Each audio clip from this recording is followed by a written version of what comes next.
Of course, the other big story is Denver teachers returning to classrooms after the three-day strike.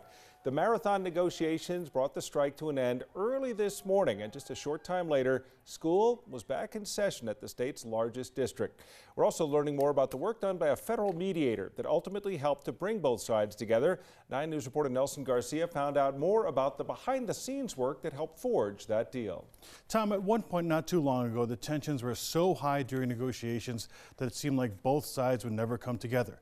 But that is why mediators exist, and both sides are giving credit to a woman who brought both sides together by actually keeping them apart. Kayla Mack is with the Federal Mediation and Conciliatory Service. She worked with both sides a year ago during negotiations, and both sides agreed to have her come back. But instead of sitting at the bargaining table like they have done for 15 months, Mack took a different approach. Instead of talking in front of the crowd last night, each side sat in different rooms on the 5th floor of the Denver Public Library, and she engaged in shuttle diplomacy, going back and forth to each side until a deal was reached.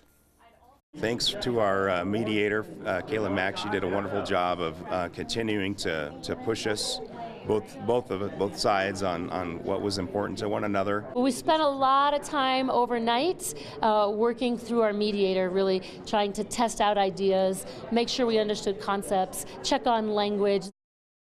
As far as the tentative agreement itself, it raises the salaries of new teachers by 7% and the average base pay of all teachers by 11.7%.